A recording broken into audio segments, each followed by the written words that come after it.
Welcome back, everyone. In this video, we're going to get down to the truth of the whole 10,000 steps a day thing. But first, if you could like and subscribe, I'd really appreciate it. Check out my channel if you want no BS practical advice for regular people to get in shape from their home gym or without a gym at home, and share it with somebody who you think it might be helpful to. Now, back to the whole 10,000 steps a day thing. Yeah, it's true, 10,000 steps is great, but you don't actually need to hit 10,000 steps. Right? Studies have shown that actually 7,000 steps is where you get most of the benefits. And there are a lot of benefits.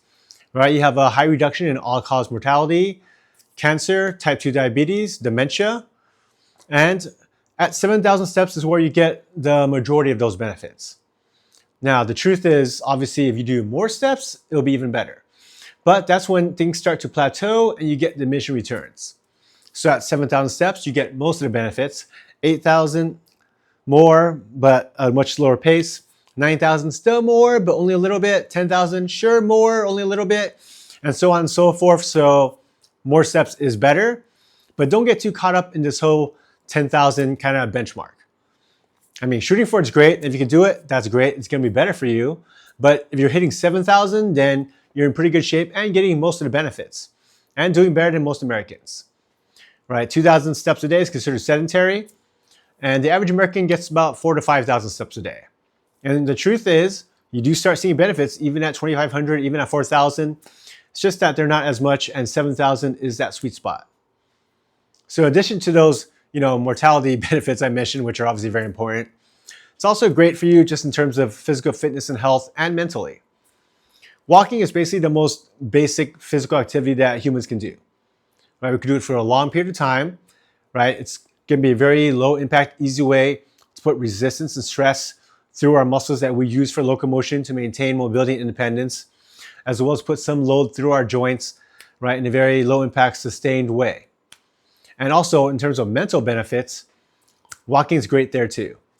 Right? It's going to decrease your depression and anxiety. And it's just great to get out, right, get some fresh air and de-stress. You get away from a lot of things bothering you in life. You get to clear your mind, let your mind wander, right? Decompress, and just kind of relax a little bit. And sometimes we need that, right? Our lives are full of so many distractions, so much stress, and just getting out and getting a little bit of decompression and free time for your brain is going to be really beneficial for you in terms of mental health. Now, you don't have to get all your steps all in one go.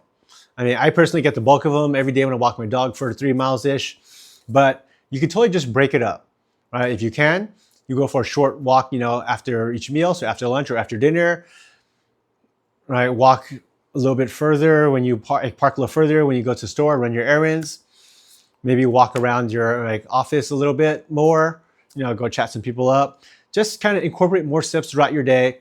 You can break it up into chunks. It doesn't have to be all at once. Right, it's actually good for your body to be more active overall throughout the day versus just putting all your activity in one short period and then sitting on your butt the rest of the time. So break it up if that helps. Try to get 7,000 steps a day. Now, inversely, well, I don't know if it's inversely, but if you don't have the time to get all those steps in, right, that's a lot of steps. It takes some time. There is an alternative you can do, which is called Japanese interval walking. And what that is it's going to substitute, right, the time and number of steps with intensity. So what you do is you walk 3 minutes at your regular walking pace. And then you're going to follow that up with 3 minutes at a quick pace, right, a brisk walk. Say you're at the airport trying to catch a layover flight, right, connecting flight, and the clock's getting a little bit tight. You're really worried about making it.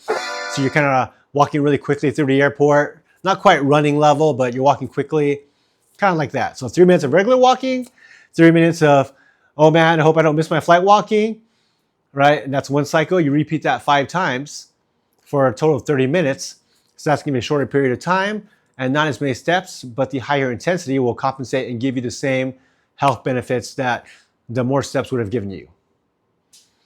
So that's the truth on the whole 10,000 steps a day thing. Is it great? Yeah, 10,000 steps is great. Is it better than 7,000 steps? Should you shoot for it? Definitely. That's awesome. But at 7,000, you'll get most of your benefits. So 7,000, most benefits, and diminishing returns, still going up at a much slower pace beyond that. So hopefully that was helpful. Please like and subscribe. Thank you so much, everyone, and have a great night.